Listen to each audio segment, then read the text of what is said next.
Unsure of your dream? Study abroad destination? Clear your doubts. Videsh Consult. Call 9676502888.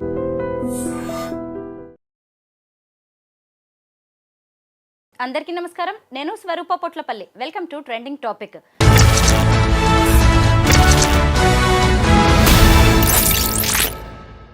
Betting apps promoters బెండు తీస్తున్నారు పోలీసులు.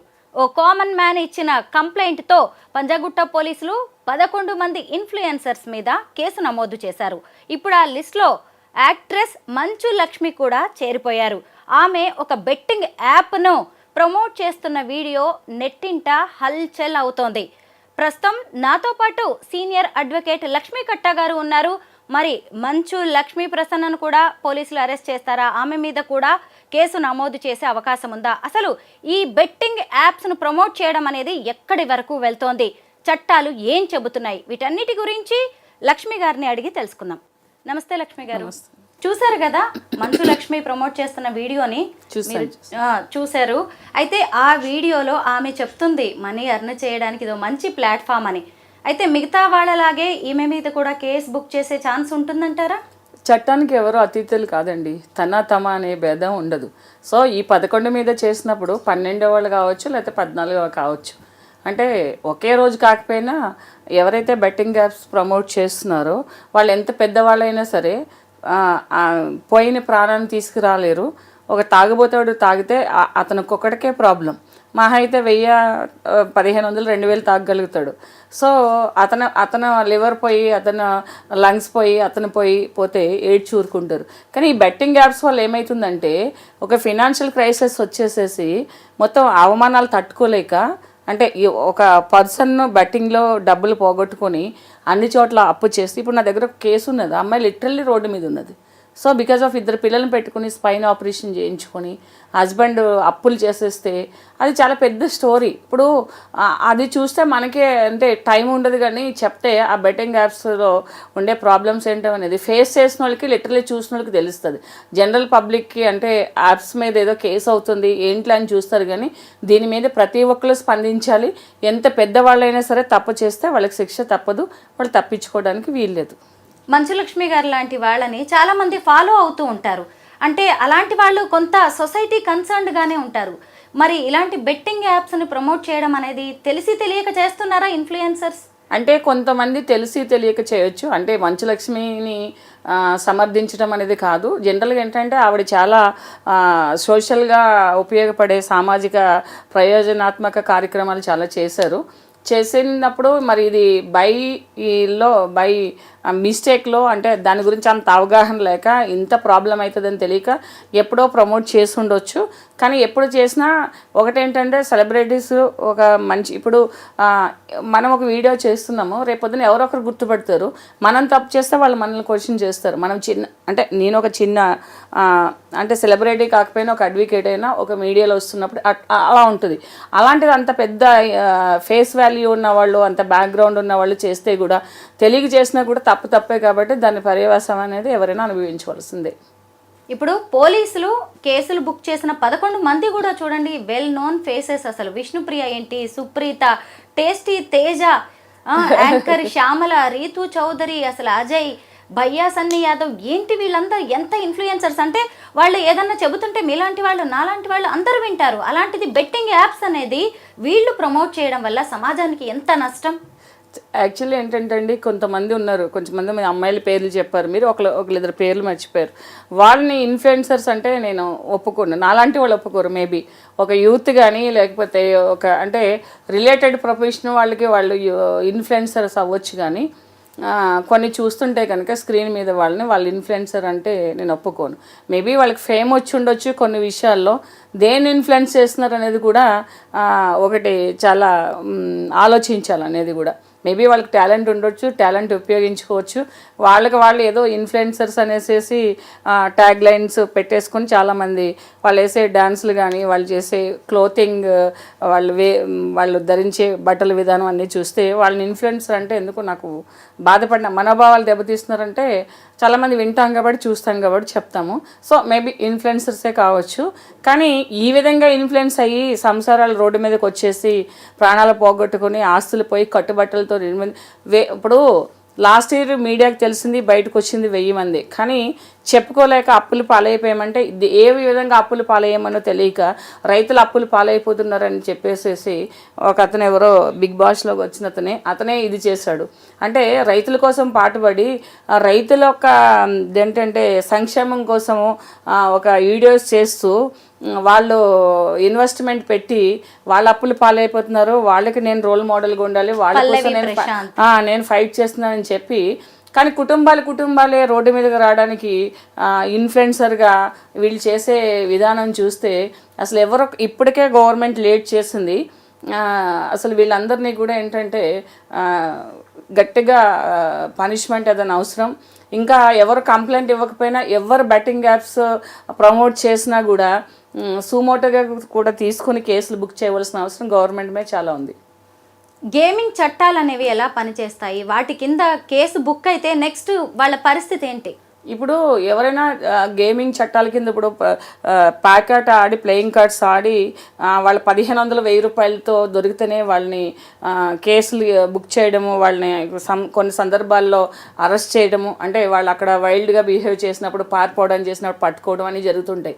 ఇలాంటివి ఏంటంటే ప్రాణాలు పోతున్నాయి కదా. ఏ యాప్ వల్ల ఎవరు చేశారు అంతా ఇప్పుడు అందరూ కూడా ఒకే రకమైన నేరస్తులు. ఒకటి చేసిన వాళ్ళు ఒక నేరస్తులే, 10 చేసిన వాళ్ళు నేరస్తులు. ఇంకోటి ఏంటంటే వీళ్ళు చట్టాలు అనేది వీళ్ళు చట్టానికి గౌరవించి అప్పుడే అంటే ఎంత తెలివిగా ఉంటున్నారంటే మేము చేసేసాము, తప్పైపోయింది, ఇంకెప్పుడు చేయమని చెప్పేసి కప్పపుచ్చుకోవడానికి చాలా ప్రయత్నాలు చేస్తున్నారు.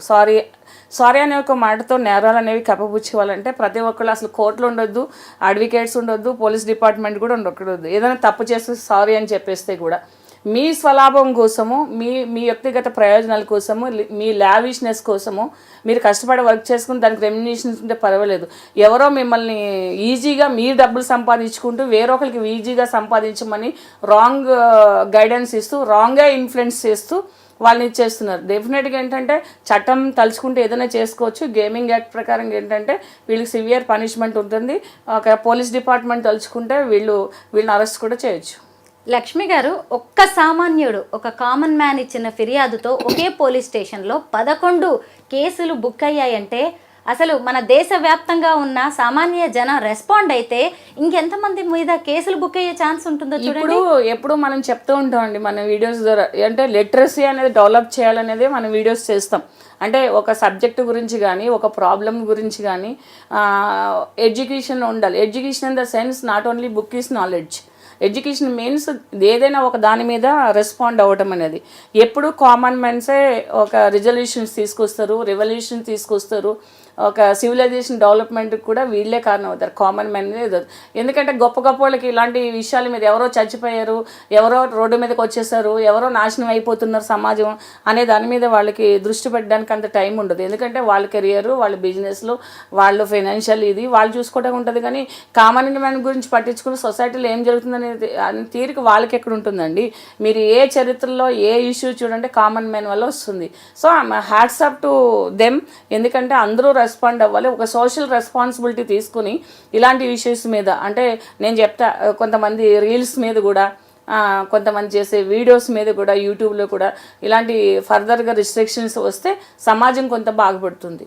టీఎస్ఆర్టీసీ ఎండీగా ఉన్న సీనియర్ ఐపీఎస్ అధికారి వీసీ సజ్జనార్ గారు ఈ బెట్టింగ్ యాప్స్ మీద ట్వీట్స్ చేసే వరకు కూడా ఎవరు పట్టించుకోలేదు. చూసారా, ముందుగా లోకల్ బాయ్ నాని అనే అబ్బాయి మీద ఆయన రెస్పాండ్ అయ్యారు. ఆ తర్వాత భయ్యా సన్నీ యాదవ్, ఆ తర్వాత చూసినప్పుడు హర్ష సాయి అనే వాళ్ళ మీద ఆయన ట్వీట్స్ చేసి సంబంధిత పోలీసులకి, ఆ స్టేట్స్ పోలీసులకు కూడా ఆయన ట్యాగ్ చేయడం అనేది జరిగింది. అంటే ఒక ఐపీఎస్ ఆఫీసర్ రెస్పాండ్ అయ్యే వరకు కూడా మనం అందరం కూడా ఏం చేస్తున్నాం చెప్పాలంటే పోలీస్ వ్యవస్థ అనేది కొన్ని సందర్భాల్లో ఎట్లా అనిపిస్తుందంటే, నేను బీయింగ్ అడ్వకేట్ నేను దాదాపు 150-200 పోలీస్ స్టేషన్స్ నేను చూశాను. అంటే ఒక్కొక్కసారి ఏమనిపిస్తుందంటే ఈ సొసైటీలో ఇలాంటి వాళ్ళు ఎందుకు బతుకుతారో అనిపిస్తుంది. అంటే ఒక రెస్పాన్సిబుల్ పొజిషన్లో ఉండి వాళ్ళ రెస్పాన్సిబిలిటీ తీసుకునే విధానం ఏదైతే ఉంటుందో అది చాలా అసహ్యం వేస్తుంటుంది కొంతమంది వ్యక్తిగతంగా, నేను డిపార్ట్మెంట్ అని కాదు. సో లోకల్ వాళ్ళు రెస్పాండ్ అయ్యి పెద్దవాళ్ళకి చూపించవలసిన దీంట్లో ఒక ఐఏఎస్ ఐపీఎస్ ర్యాంక్ వాళ్ళు పట్టించుకుంటేనే కానీ దాని గురించి యాక్షన్ తీసుకునే పరిస్థితులు లేని పోలీస్ స్టేషన్స్ ఇవన్నీ కూడా. వీళ్ళందరూ ఏంటంటే పబ్లిక్ వస్తారు, కంప్లైంట్ ఇస్తారు, మీరు తర్వాత రండి అంటారు, లేకపోతే ఎక్కడైనా గొడవ అయితే వెళ్ళిపోతారు. ఇలాంటి జరుగుతున్న చట్టం పరిధిలో ఉన్న వాటిలో అసలు లోకల్గా జరిగే ఇలాంటి యాప్స్ ఇవన్నీ కూడా లోకల్ పోలీస్ స్టేషన్ నుంచి స్టార్ట్ అవ్వాలి. అంటే ఎవరో ఇవ్వకపోయినా ఒక కామన్ మ్యాన్కి తెలిసినట్టు ఒక పోలీస్ డిపార్ట్మెంట్కి ఎందుకు తెలియదు? ఏరియా పోలీస్ స్టేషన్లో ఎంతమంది ఉంటారు, బెట్టింగ్ యాప్స్ ఎంతమంది చేస్తారు, కుర్రోళ్ళు ఎక్కడెక్కడ గ్యాదర్ అవుతున్నారు, గాంజా ఎవరు తాగుతున్నారు. ఇప్పుడు అప్పట్లో టీజింగ్ ఉండదు, ఇప్పుడు టీజింగ్ లేదు. సో దీని మీదైనా దృష్టి పెట్టాలి కదా. ఏం ఆడుతున్నారు, ఫోన్ తీసుకుని కొంచెం అనేది లోకల్ పోలీస్ వ్యవస్థ అనేది కొంచెం స్పీడప్ చేసి కొంచెం టెక్నికల్గా ఎక్కువ వర్కౌట్ చేసి యూత్ మీద కాన్సన్ట్రేట్ చేస్తే ఈ యాప్స్ అనేవి ఏది కూడా ఇలాంటి యాప్స్ లాంటివన్నీ ఇల్లీగల్ యాక్టివిటీస్ అనేది యూత్ నుంచి జరిగేవి కొంచెం ఇది చేయొచ్చు. ఇప్పుడు చూడండి, ఈ బెట్టింగ్ యాప్స్ అన్ని ప్రమోట్ చేసిన వాళ్ళందరూ యూతే కదా, వీళ్ళందరూ చిన్నపిల్లలే కదా. వీళ్ళు ఇన్ఫ్లుయెన్సర్ ఏంటండి? నాకు అర్థం కాదు. దేనికి ఇన్ఫ్లుయెన్స్ అంటే ఒక దాంట్లో నువ్వు వచ్చేసినంతనే మరి రెండోది వెంటనే దాన్ని ట్రాక్ తప్పేసేసి నీకు ఒక ఇన్ఫ్లుయెన్స్ ఉంది అని పేరు పెట్టారు కాబట్టి నువ్వు రాంగ్ సైడ్ వెళ్ళిపోయేసి అవన్నీ ప్రమోట్ చేసేస్తారు. అంటే మేము ఇన్ఫ్లుయెన్సర్ కాబట్టి మేము ఏం చెప్పినా పబ్లిక్ వినేసి ఎదవలు అయిపోయి దాన్ని ఫాలో అయిపోతారని మీరు చేసేస్తారా? అంటే మీకు రెస్పాన్సిబిలిటీ లేదా? ఒక ఇన్ఫ్లుయెన్సర్ అనే వాళ్ళకి ఎంత రెస్పాన్సిబిలిటీ ఉండాలి? సో దట్ ఏంటంటే ఒక ఐఏఎస్ ఆఫీసర్ ర్యాంక్లో ఉండే వాళ్ళ వరకు రెస్పాండ్ అయ్యే వరకు లోకల్ పోలీస్ వ్యవస్థ రెస్పాండ్ కాలేదంటే లోకల్ ఏరియాలో పోలీస్ స్టేషన్లో అంటే ఎస్ఐ సిఐ స్టేజ్లో నుంచి ఎంత స్పీడ్గా ఎంత బాధ్యతాయుతంగా ఉండాలనేది తెలుస్తుంది. నిజానికి సివిల్ పోలీసులకు ఇవన్నీ పట్టించుకునే తీరిక ఉండదు. వాళ్ళ కేసుల్లోనే వాళ్ళు మునిగి తేలుతూ ఉంటారు. వీటన్నిటిని చూడాల్సింది ఎక్కువగా సైబర్ పోలీసులు లాంటి వాళ్ళు. ఇప్పుడు జనరల్గా ఏంటంటే సైబర్ పోలీస్ అనేది 50% తెలియదండి. ప్రతి పోలీస్ స్టేషన్లోనూ సైబర్ క్రైమ్కి సంబంధించిన ఒక ఇది పెట్టారు, అంటే ఒక వింగ్ పెట్టారు.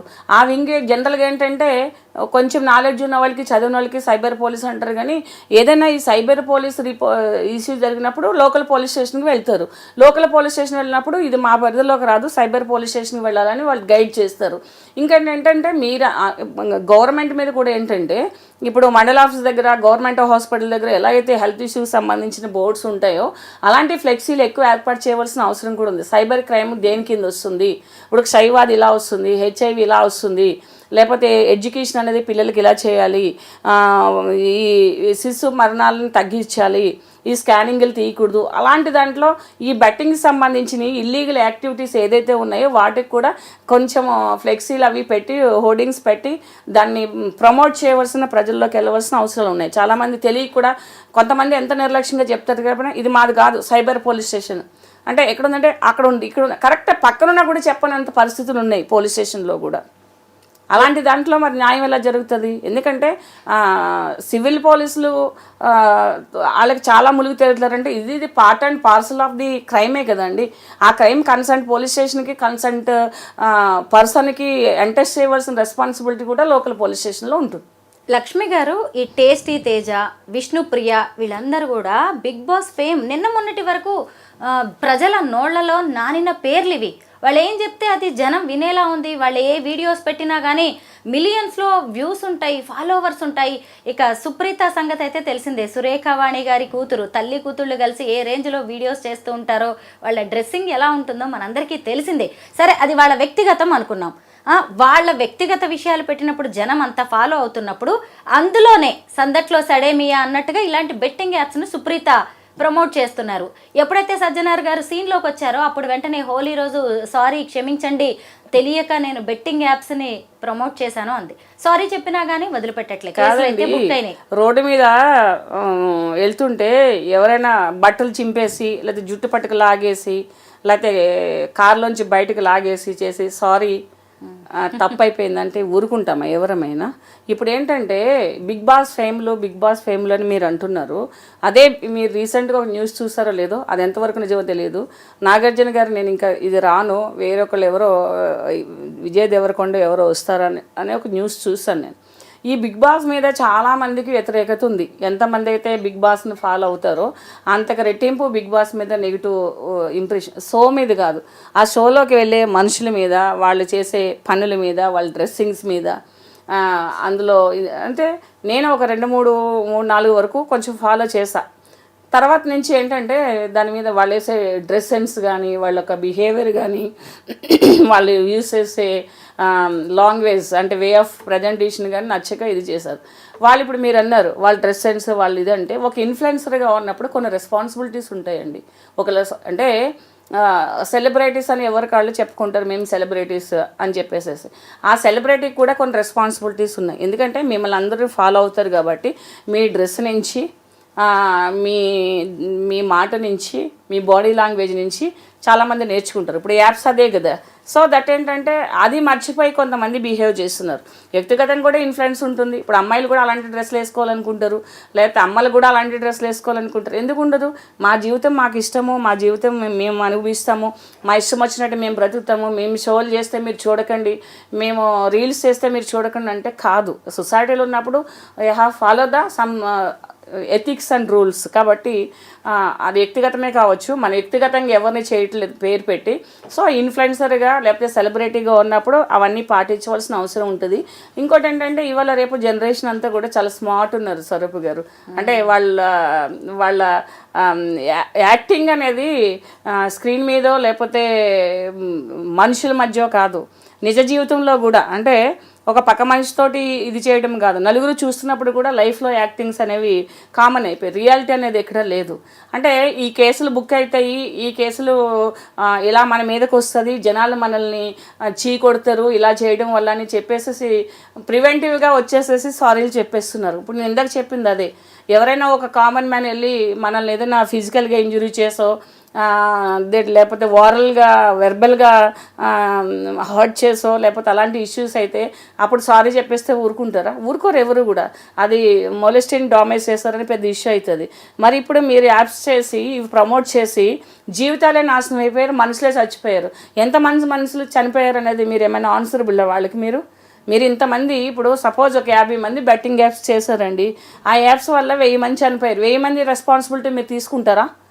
1000 మంది ఫ్యామిలీస్ రెస్పాన్సిబిలిటీ మీరు తీసుకుంటారా? ఇంట్లో ఒక మనిషి చనిపోయారు అంటే 1000 మంది ఇంటూ 4 వేసుకుంటే ఎంతమంది మీకు రెస్పాన్సిబిలిటీ తీసుకోవాలి? ఆ సోషల్ రెస్పాన్సిబిలిటీ మీరు ఎందుకు మర్చిపోయారు? మీరు ఏది పడితే అది చేసిస్తారా? సో దిస్ ఏంటంటే మీ వ్యక్తిగతమైన బాధ్యతలను మర్చిపోయి చేసేవాటికి ఇప్పుడు మీరు సామాజిక పరంగా కానీ న్యాయపరంగా కానీ చట్టపరంగా కానీ పనిషబుల్, దానికి మీరు అర్హులు. ఈ బెట్టింగ్స్ వలలో పడి గతేడాది తెలంగాణలో 1000 మంది ఆత్మహత్యలు చేసుకున్నారంటే చిన్న విషయమా? అంటే ఇప్పుడు సజ్జనార్ గారు లాంటి వారు బయటకు వచ్చేసి దీని మీద ఒక వాయిస్ రైజ్ చేయబట్టి ఇవన్నీ తెలుస్తున్నాయి, లేకపోతే ఇంకెంతమంది ఏమైపోవాలి అసలు? అయితే ఇక్కడ లక్ష్మి గారు ఇంకొక విషయం ఉంది. ఒక కామన్ మ్యాన్ వచ్చేసి ఒక కంప్లైంట్ చేస్తేనే ఇంతమంది సెలబ్రిటీస్ రేపు ఊచలు లెక్క పెట్టాల్సిన పరిస్థితి వచ్చింది. అలా అందరూ వచ్చి కంప్లైంట్ చేసే పరిస్థితి లేకపోవచ్చు, కానీ మనకంటూ సామాజిక బాధ్యతగా ఇలాంటి వీడియోస్ చూసినప్పుడు రిపోర్ట్ కొట్టచ్చు. అలా కూడా టెక్నికల్ గా కూడా మనం అది చేస్తున్నాం. ఇప్పుడు జనరల్గా ఏంటంటే వ్యక్తిగత బాధ్యత అనేది ఎలా ఉంటుందనంటే సపోజ్ ఇప్పుడు ఇంటి పక్కలో ఇంటి ఎదురులో ఎవరో ఇప్పుడు జనరల్గా ఇది చేస్తారు, వాళ్ళే నష్టపోతారు. వాళ్ళు నష్టపోయినా కూడా రారు. ఎందుకంటే మనకెందుకు అనేది మనం యాప్ని మేము పెట్టాము, నిన్ను అందులో పార్టిసిపేట్ చేయమనలేదు, ఆ యాప్ని యూజ్ చేయమనలేదు అంటారని కొంతమంది భయపడుతూ ఉంటారు. కానీ తెలియవలసింది ఏంటంటే జనరల్గా తప్పు చేసినోడే కాదు, చేయమని చెప్పేవాడు కూడా చట్టపరంగా శిక్షార్హుడు.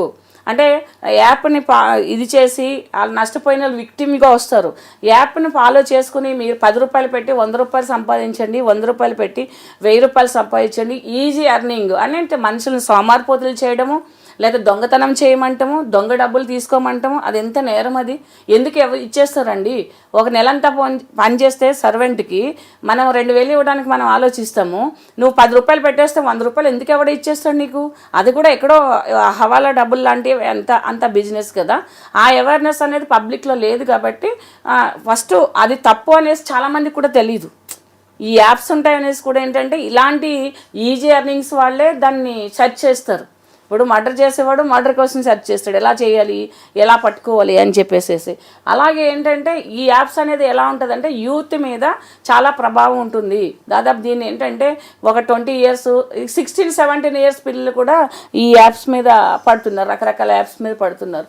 దీనికి ఏంటంటే అవేర్నెస్ అనేది చాలా అవసరం పబ్లిక్లో. కామన్ మ్యాన్కి తెలియాలి ఏదైనా కూడా, ఏది తప్పో ఏది మంచో కామన్ మ్యాన్కి తెలిసేలాగా ఈ మీడియా కానీ లేకపోతే ఈ ప్రభుత్వం కానీ కొన్ని చర్యలు తీసుకోవాలి. లక్ష్మి గారు, మనం ఇప్పటి వరకు బెట్టింగ్ యాప్స్ను ప్రమోట్ చేస్తున్న ఇలాంటి సెలబ్రిటీస్ గురించే మాట్లాడుకుంటున్నాం.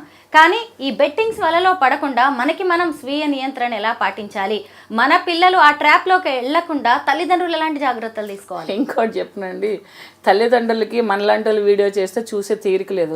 రియల్లీ చెప్తున్నా. ఇప్పుడు ఎవరు వాలంటరీగా చేస్తున్నారు, ఎవరు పబ్లిక్ కోసం చేస్తున్నారు, అడ్వకేట్లు కానీ సైకాలజిస్టులు కానీ లేకపోతే ఈ మోటివేటర్స్ కానీ ఎందుకు వచ్చి టీవీల ముందుకు చెప్తున్నారు అనేది జనాలకి వాళ్ళు ఆలోచించరండి. విష్ణుప్రియ డ్యాన్స్లు వేస్తే చూస్తారు, లేకపోతే ఎవరైనా డ్రెస్సులు వేస్తే చూస్తారు. వీళ్ళు వాళ్ళ వయసే చిన్న వయసు, జీవితం గురించి అవగాహన లేని వయసు. ఈ ఇన్ఫ్లుయెన్సర్స్ అనే వాళ్ళు ఎవరున్నారో వాళ్ళకి లక్షలు యూస్ వస్తాయి. మీ పిల్లల గురించి జాగ్రత్తలు తీసుకోండి. సోషల్ మీడియాలో వచ్చే యాప్స్ అనేవి మీ మొబైల్లో డౌన్లోడ్ అవ్వకోకుండా లాక్స్ పెట్టండి. పిల్లల్ని అబ్జర్వ్ చేయండి, ఏది మంచో చేదో మీరు తెలుసుకోండి ఫస్ట్. ఏదైనా టక్ మన నొక్కేస్తే మీ అకౌంట్ ఫోన్పే ఉంటుంది, గూగుల్ పే ఉంటుంది, పేటిఎం ఉంటుంది. నొక్కేస్తే కూడా గేమ్స్లో పెట్టేస్తే కూడా డబ్బులు కట్ అవుతాయి. అంటే ఇవి నేర్చుకోరు ఎవరు. దానికి వ్యూస్ చూడండి, ఎన్ని వ్యూస్ వస్తాయి? 20, 30, 40, 50. ఎవరైనా బట్టలు ఇప్పుకుని డ్యాన్స్ చేస్తే, లేకపోతే ఎవరైనా ఇలా చేస్తే, ఎవరైనా లేకపోతే మేము గోవా వెళ్ళాము, లేకపోతే మేము బాలి వెళ్ళాము, మేము ఇండోనేషియా వెళ్ళాము అని సగం బట్టలు వేసుకు పెడితే ఎన్ని వ్యూస్ వస్తాయి? సో ఇక్కడ పేరెంట్స్ కూడా తప్పు ఉన్నది. పిల్లల్ని కంట్రోల్ పెట్టకపోవడము, ఎలాగా పెంచాలనే తెలియకపోవడం వల్ల పేరెంట్స్ కూడా ఫెయిల్యూర్ అవుతున్నారు. పేరెంట్స్ నిర్లక్ష్యం వల్లే కూడా పిల్లలు అనేది వాళ్ళ ఇలాంటి ఇల్లీగల్ యాక్టివిటీస్లో పార్టిసిపేట్ చేయడానికి ఛాన్సెస్ ఉన్నాయి. ఎందుకంటే ప్రతి ఫ్యామిలీలో కూడా కొన్ని నియంత్రణ ఉండాలి, కొన్ని నిర్దిష్టమైన ఏంటంటే బౌండరీస్ పెట్టుకున్నప్పుడే ఈ సంసారాలు అనేవి బాగుంటాయి. రాను ఇంకా వరస్ట్ అయిపోతాయండి. రాను ఏంటంటే ఏ తల్లైనా సరే సీరియల్ చూసుకోవడము, అంటే అందరు తల్లులు కాదు, 80% అలా ఉన్నారు ఈ రోజుల్లో. లేకపోతే రీల్స్ చూసుకోవడము, లేకపోతే ఇళ్లలో చేసే భార్య భర్తలు చేసే ఈ చిన్న ఈ షార్ట్స్ చూసుకోవడం, ఇదే తప్పిస్తే యూజ్ అయిన ఏం చూస్తున్నారు? యూజ్ఫుల్ అయినాయి మన లైఫ్కి ఇవి హెల్త్ గురించి చూస్తామా? షుగర్ వస్తేనే షుగర్ గురించి చూస్తాం, బీపీ వస్తేనే బీపీకి యూజ్ చేస్తాం ఏం తినాలని. దానికి ప్రివెంటివ్గా మనం ఏం చేయాలనేది మనం ఎవరు చూడట్లేదు. సో ఇవన్నీ మనకి ఎన్ని అందుబాటులో ఉన్నా మనం దాన్ని యూజ్ చేసుకోకపోవడం వల్ల ఈ కష్టాలు. ఎందుకంటే ప్రతి పిల్లల్ని కూడా వాళ్ళు కనీసం వాళ్ళకి ఓన్గా ఇప్పుడు ఇన్ఫ్లుయెన్సర్ అంత ఏజ్ వచ్చే వరకు కూడా ఆ పిల్లల్ని చేసే బాధ్యత కూడా ఉంటుంది. ఇంకా కొంతమంది ఏంటంటే పని చేయడానికి కష్టమైపోయి, ఒళ్ళు వంగక, కొవ్వు ఎక్కువైపోయి, ఆ కొవ్వు కరిగించుకోవడానికి ల్యాప్టాప్ల ముందు కూర్చుని ఏ యాప్స్ దేనికి ఉపయోగపడతాయి అనేసి చేసి అందులో లోన్లు తీయడము, యాప్స్లో లోన్స్ తీయడము,